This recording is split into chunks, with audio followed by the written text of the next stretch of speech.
اللہ الرحمن الرحیم۔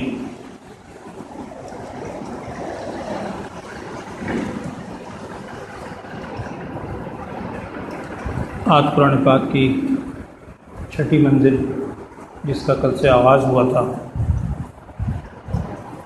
آج آپ نے اس کی چند صورتیں سنی۔ سورہ صاد، سورہ زمر اور اس کے بعد سورہ مومن، یہ تین صورتیں آج آپ نے سنی۔ اور سورہ مومن سے قرآن پاک کے اندر ایک بڑا خاص مقام ہے 7 صورتوں کا جو مسلسل ہے۔ ان کو حوامیم کہا جاتا ہے۔ 7 صورتیں ہیں جو لفظ حامیم سے شروع ہوتی ہیں، 7 اکٹھی۔ ان میں سے ایک آج آپ نے سنی ہے سورہ مومن، اس کے بعد حامیم سجدہ، اس کے بعد سورہ شورا، سورہ زخرف، سورہ دخان، سورہ جاسیہ اور سورہ احقاف، 26ویں پارے کے بھی۔ یہ مسلسل 7 صورتیں ہیں حوامیم کے نام سے۔ ان کے حوالے سے مختلف باتیں ہیں روایات کے اندر، وہ میں انشاءاللہ کل آپ سے عرض کروں گا۔ آج اگر وقت باقی رہا تو آج عرض کروں گا۔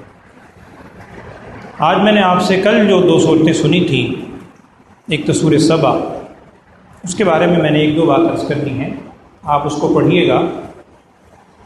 اس میں صرف ملکہ سبا کا واقعہ ہی نہیں ہے، بعض اس چیزیں اس میں بڑی قابل غور ہیں۔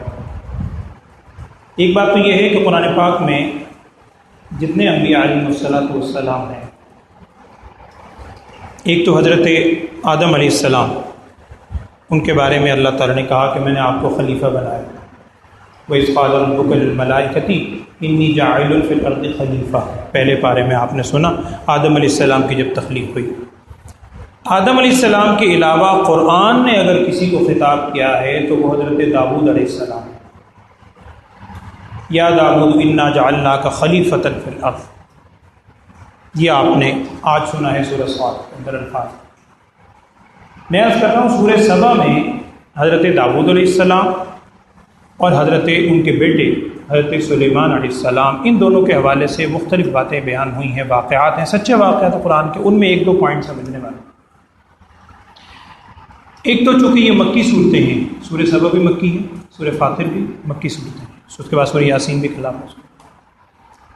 تو مکہ مکرمہ میں کفار مکہ کا ایک بڑا بنیادی اعتراض یہ بھی تھا کہ انسان جب سارا مٹی میں مل جائے گا، ختم ہو جائے گا، تو دوبارہ کیسے اٹھایا جائے گا؟ اس کو وہ غیر معمولی بات سمجھتے تھے، اور بڑے اس کے واقعات بھی ہیں، اعتراضات بھی ہیں، قرآن میں کئی جگہ اس کے جواب دیے گئے، وہ ساری باتیں اپنی جگہ۔ بعض مفسرین نے اس صورت کے حوالے سے یہ بات لکھی ہے کہ مکی صورت ہے، اس میں داؤد علیہ السلام اور سلیمان علیہ السلام کے 2 بڑے غیر معمولی باتیں بیان کی گئیں، کہ جیسے کفار مکہ اس چیز کو غیر معمولی سمجھتے تھے، ناقابل یقین سمجھتے تھے، عقل سے مابرا سمجھتے تھے کہ یہ عقل میں آنے والی چیز ہی نہیں ہے، کیسے ہوگا یہ دوبارہ؟ تو واقع بیان کیے، دیکھو ذرا داؤد علیہ السلام، یہ بات عقل میں آتی ہے کہ اللہ تعالیٰ نے لوہے کو ان کے ہاتھ میں نرم کر دیا، بالکل عقل کے خلاف۔ اور وہ لوہا ان کے لیے آتا ہے کہ موم کی طرح ہو گیا تھا، موم کی طرح تھا، جیسے چاہے اس کو موڑ لیا کرتے تھے، اسلحہ وغیرہ بنایا کرتے تھے۔ تو داؤد علیہ السلام کے یعنی اللہ تعالیٰ کی طرف سے یہ بیان کیا گیا کہ دیکھو اللہ تعالیٰ کی طرف سے یہ مقام انہیں عطا ہوا۔ اور بعض کتابوں میں لکھا ہے کہ داؤد علیہ السلام کو اللہ تعالیٰ نے جو مقام دیا تھا، ایک اور مقام انہی کا معجزہ بیان کیا کہ داؤد علیہ السلام جب زبور پڑھتے تھے تو کیا ہوتا تھا؟ یا جبال اوبی معہ والطیر، آپ نے وہ الفاظ سنے ہیں کہ پہاڑ ان کے ساتھ ساتھ وجد میں آ کر زبور پڑھتے تھے۔ اور یہاں مفسرین نے وضاحت کی ہے، ایک تو قرآن میں دوسری جگہ ہے، غالباً 15ویں پارے میں سورہ بنی اسرائیل میں کسی جگہ، کہ وَإِن مِّن شَيْءٍ إِلَّا يُسَبِّحُ بِحَمْدِهِ وَلَٰكِن لَّا تَفْقَهُونَ تَسْبِيحَهُمْ، آسمان و زمین کی جتنی چیزیں ہیں سب اللہ کی تسبیح بیان کرتی ہیں، قرآن کہہ رہا ہے تم ان کی تسبیح کو سمجھتے نہیں ہو۔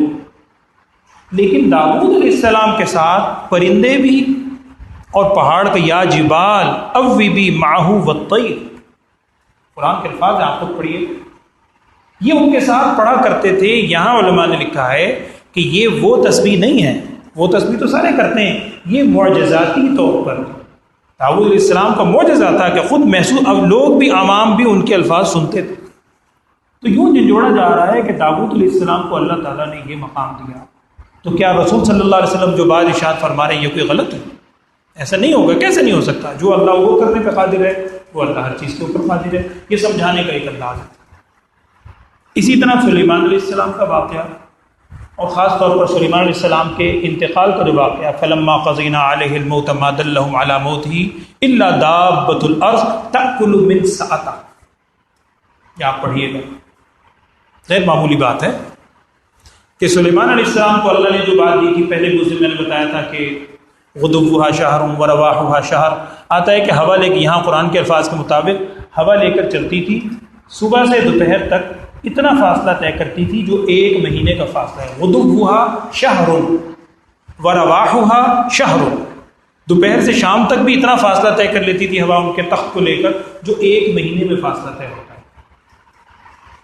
اور بعض اساتذہ سے ہم نے ایک واقعہ سنا، وہ فرمایا کرتے تھے کہ ایک مرتبہ داؤد علیہ السلام کا تخت جا رہا تھا،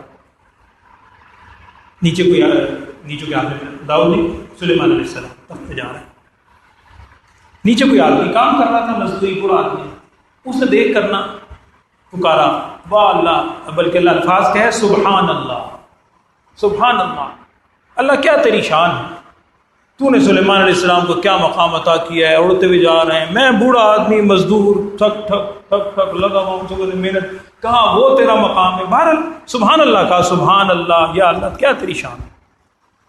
کتابوں میں لکھا ہے کہ سلیمان علیہ السلام نے ہوا کو اپنا جاسوس بنایا تھا۔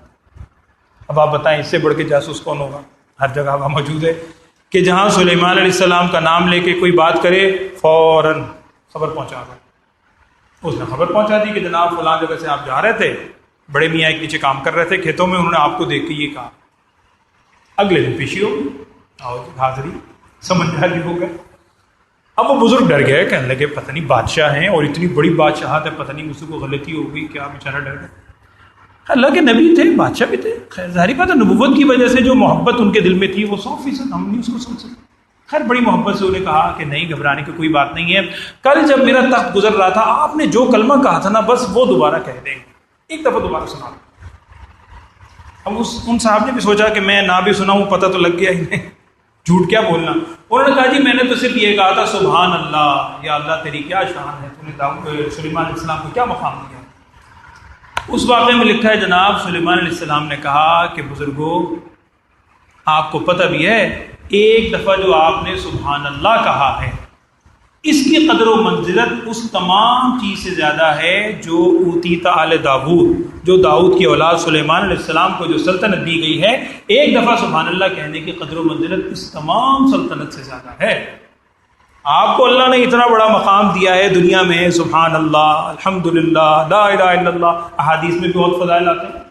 تو میں عرض کر رہا ہوں ابھی ہم دارالعمل میں ہیں، وہ کہتے ہیں نا وقت پر کافی ہے قطرہ آب خوش ہنگام کا، وقت پر کافی ہے قطرہ آب خوش ہنگام کا، جل گیا جب کھیت برسا نہیں تو پھر کس کام کا۔ ابھی وقت ہے، ابھی ہم دارالعمل میں ہیں، ابھی ہم یہ سارے کے سارے کلمات ادا کر سکتے ہیں۔ تو ایک تو یہ، دوسرا حضرت سلیمان علیہ السلام کا جب انتقال ہوا، قرآن کا واقعہ ہے، آپ نے یقین پہلے سنا ہوگا، بیت المقدس کی تعمیر ہو رہی تھی، حضرت داؤد علیہ السلام نے شروع کی تھی، مکمل کی حضرت سلیمان علیہ السلام نے، اور لکھا ہے واقعات میں کہ تقریباً مکمل ہو گئی تھی، کچھ چیز باقی تھی۔ سلیمان علیہ السلام نے اللہ سے دعا کی، اللہ تعالیٰ کو معجزاتی طور پر بتلا دیا گیا کہ جی آپ کا ٹائم پیریڈ اتنا باقی ہے، معجزاتی طور پر اللہ جس کو چاہے بتا سکتے۔ سلیمان علیہ السلام کی خواہش یہ تھی، جنات سے بنوا رہے تھے، جنات ان کے تابع تھے۔ یہاں بھی ایک بڑا مین پوائنٹ ہے جو میں نے عرض کرنا، باقی اللہ جانتا ہے، ایک حکمت بازوں نے لکھی ہے مفسرین۔ سلیمان علیہ السلام نے ایک شیشے کا باکس بنایا ہے، عمارت بنوائی شیشے کی، کمرہ، اس کے اندر ایک لکڑی ایسے رکھ کے، لکڑی پہ یوں کر کے ہاتھ رکھ کے سر تھوڑی ٹکا کر کھڑے ہو کے ان کی نگرانی کرتے تھے، ہر روز وہاں کے دیکھتے رہتے تھے، پھر چلے جاتے تھے، پھر دیکھتے پھر چلے جاتے۔ اللہ تعالیٰ کی طرف سے انہیں ہوا کہ جی یہاں آپ کی موت آئے گی اور موت کا وقت آنے والا ہے۔ ادھر سلیمان علیہ السلام کی خواہش تھی کہ جنات کام نہ روکیں، جتنا کام ہے یہ بیت المقدس پورا کرتے ہیں۔ سلیمان علیہ السلام وہاں لاٹھی پہ یوں ہاتھ رکھ کے کھڑے ہو گئے، اللہ کی طرف سے وہیں ان کی روح قبض ہو گئی۔ اب قرآن کہتا ہے فلما قضینا علیہ الموت ما دلہم علی موتہ، کوئی واقف نہیں ہوا ان کی موت پر۔ اچھا جنات دور سے دیکھ رہے ہیں شیشے میں، وہ سلیمان علیہ السلام کھڑے ہوئے لگے ہوئے کام کرنے، کہاں سے پتھر ڈھو کے لا رہے ہیں، پھر دیکھتے ہیں دن رات کھڑے ہوئے۔ اب یہ اندازے نہیں، اب قریب جا کے دیکھنے کی ہمت نہیں۔ نبی بھی ہیں، بادشاہ بھی۔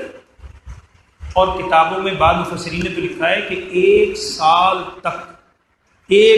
تک سلیمان علیہ السلام اس طرح کھڑے رہے۔ جب اللہ تعالیٰ کا حکم ہوا واقف کرنا تھا، پھر کیا آتا ہے علام اللہ دابۃ الارض۔ دابۃ الارض کہتے ہیں زمین کا کیڑا، جسے ہم اردو میں دیمک کہتے ہیں، یہ جو دیمک دیواروں پہ لگ جاتی ہے لکڑی وغیرہ کو، اس کو دابۃ الارض کہتے ہیں۔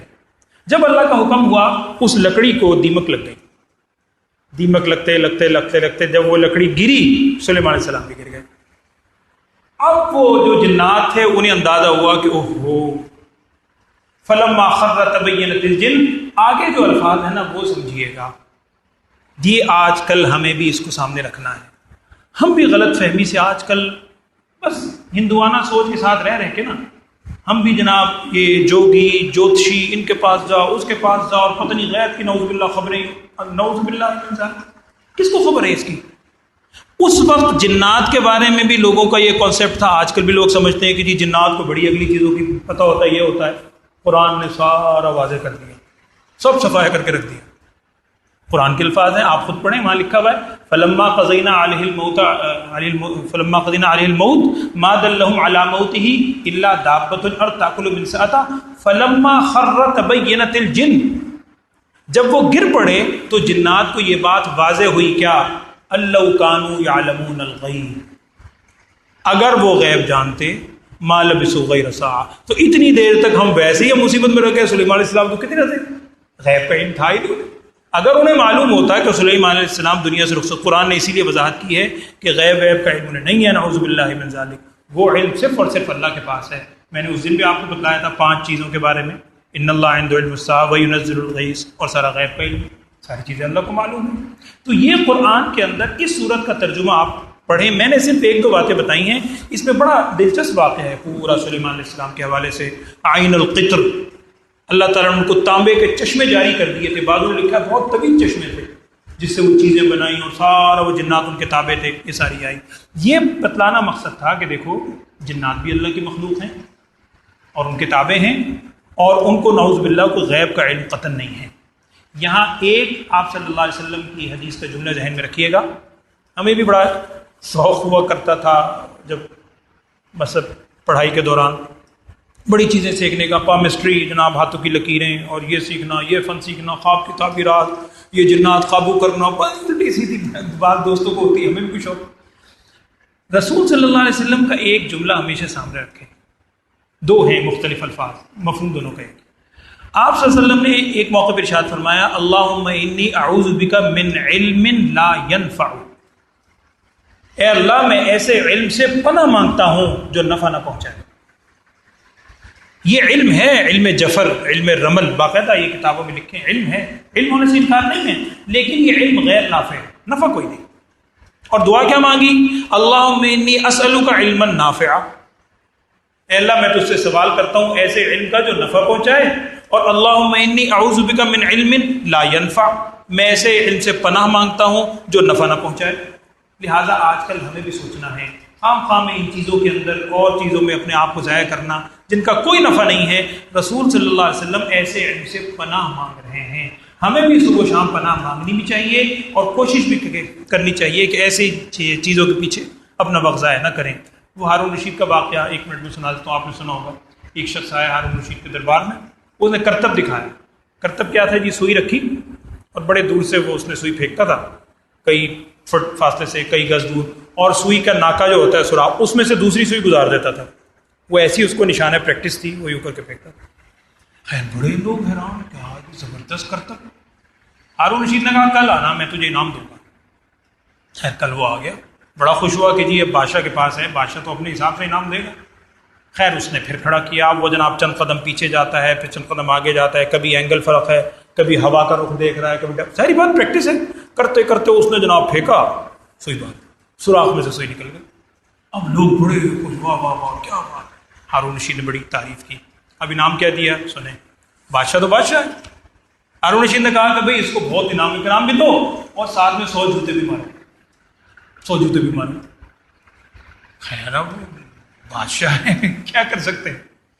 اب وہ بھی بیچارہ رونیوں آ گیا. لوگوں نے بھی کسی نے کہا کہ حضور آپ چاہے انعام ہی نہ دیں لیکن 100 جوتے کی کیا بات ہے. ہارون رشید نے بڑا حکیمانہ جواب دیا. ہارون رشید ہے یا خلافت عباسی کوئی اور بادشاہ تھا, کتابوں میں واقعہ پڑھا. یہ میں نے آپ سے, ہمیں بھی اسی کو سامنے رکھنا ہے. اس نے اس سے پوچھا کہ تو نے جو یہ فن سیکھا ہے, ظاہری بات ایک دن میں تو نہیں, کتنا عرصہ لگا؟ اس نے کہا جی مجھے پتہ نہیں کتنے سال ہو گئے. انہوں نے کہا ایک دن میں کتنی دیر تک پھینکتا تھا؟ وہ کہنا تو شمار ہی کوئی نہیں سر. پھینکتا صبح سے شام, کبھی پاؤں بدل گیا, کبھی آنکھ کا اینگل بدل گیا, کبھی ہوا کی ڈائریکشن ہے, کبھی سوئی ہل گئی, کبھی کچھ ہل گیا, کبھی قدم آگے پیچھے ہو گئے. کہنے لگا جی ہزاروں دفعہ اب تک میں پھینک چکا ہوں. ہارون رشید نے کہا میں نے جوتے اسی لیے لگوائے ہیں کہ کیا اللہ نے دنیا میں اس لیے بھیجا ہے کہ صبح شام لگاؤ پاگلوں کو تم لگاؤ؟ دنیا میں اس لیے آئے. اللہ کے بندے, تو نے جو اتنا وقت سارا اپنا صبح سے شام تک خرچ کیا ہے, یہ کسی مثبت کام میں لگاتا, ان توانائیوں سے لوگوں کی خدمت کرتا, کوئی علم نافع سیکھتا جس سے نفع ہے. کیا فائدہ ہے اس کا؟ کچھ بھی. تو اللہ نے یہ جو ہمیں چیزیں دی ہیں اس کو استعمال کرنا ہے علم نافع میں. وہ میں عرض کر رہا ہوں کہ اللہ انی اسألک علم نافع. میرا واقعہ سنانے کا مقصد یہ تھا کہ آپ سورہ سبا کو پڑھیں.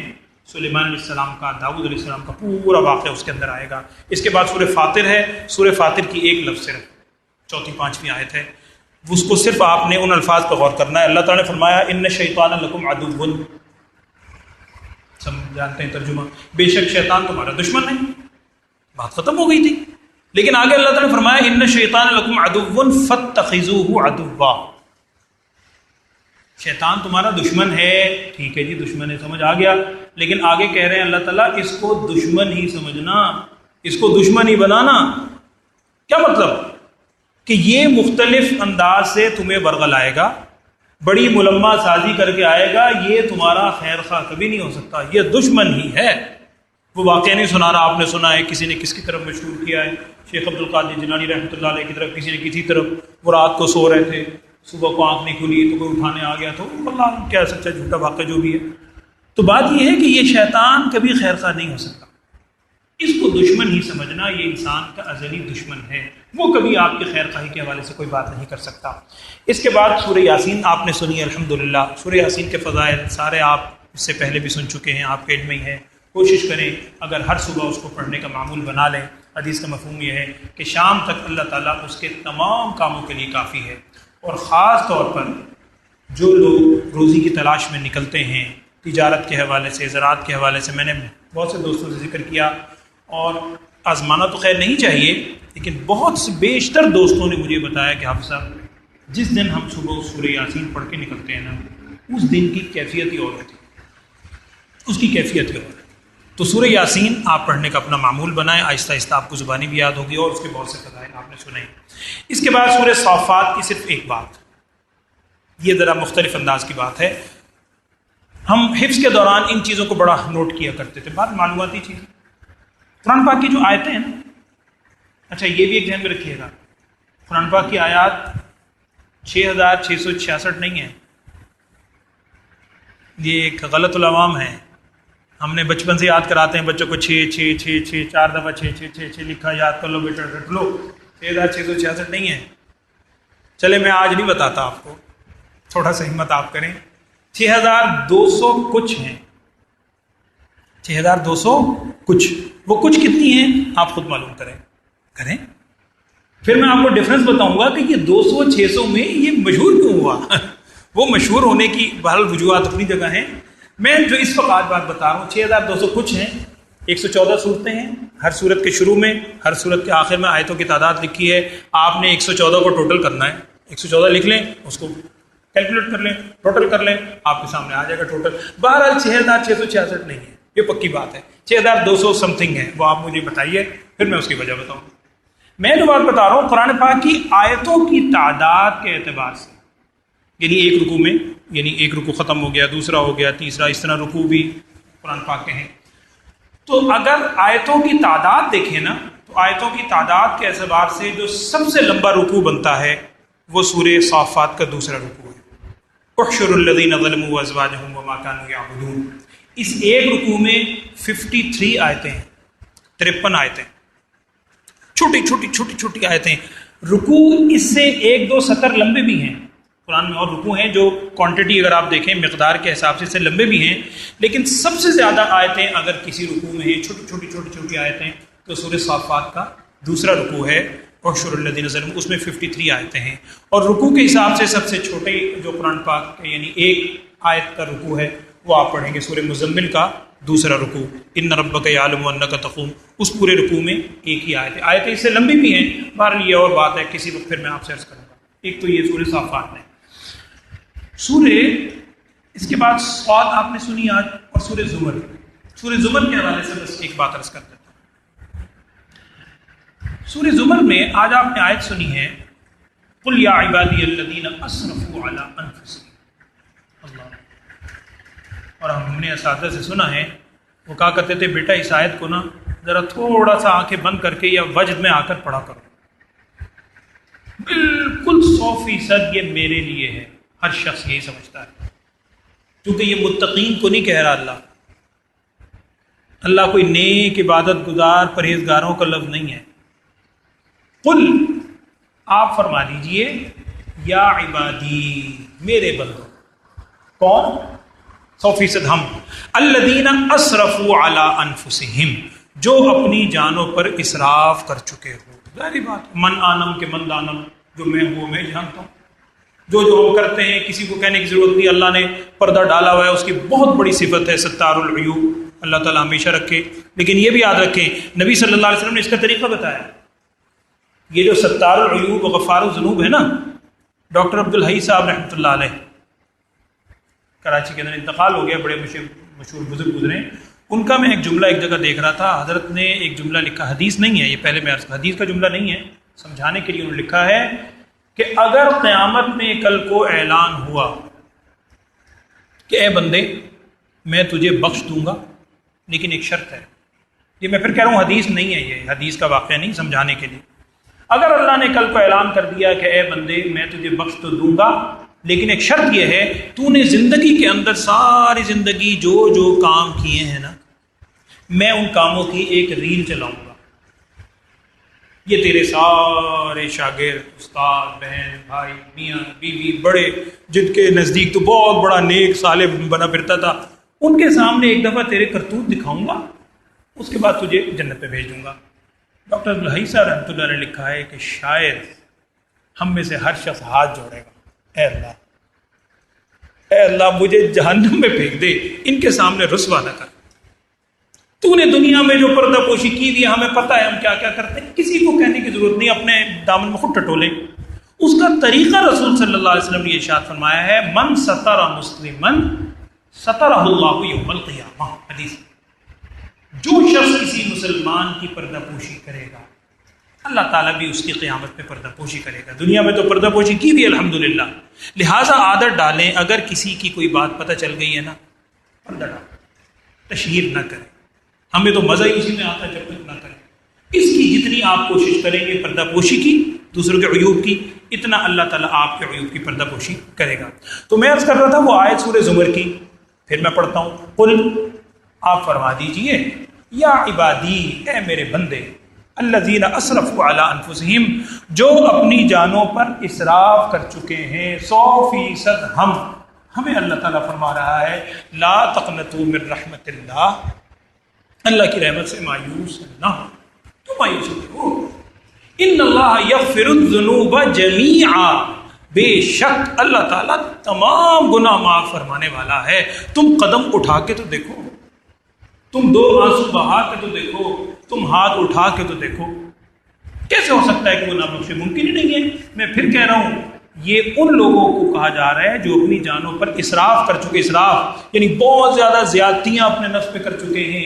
یہ مہینہ اصل میں آتا ہی اسی لیے ہے، اور حضرت علی رضی اللہ تعالیٰ عنہ کی طرف ایک قول منقول ہے، کتابوں میں لکھا ہے کہ حضرت علی رضی اللہ تعالیٰ عنہ فرمایا کرتے تھے اگر اللہ تعالیٰ نے اس امت محمدیہ صلی اللہ علیہ وسلم کو بخشنا نہ ہوتا، اگر اللہ تعالیٰ نے اس امت محمدیہ صلی اللہ علیہ وسلم کو بخشنا نہ ہوتا تو اس امت کو رمضان کا مہینہ عطا نہ کرتا۔ یہ رمضان کا مہینہ عطا کرنا اس بات کی دلیل ہے کہ اللہ بخشنا ہی چاہتا ہے۔ تو ہی اگر نہ چاہے تو باتیں ہزار ہیں، ہم ہی اگر نہ چاہیں تو ہم اگر رخ اس طرف نہ کریں، ڈائریکشن ادھر کر لیں، دعا کریں اللہ مجھے وہاں پہنچا دے، یہ کیسے ممکن ہے؟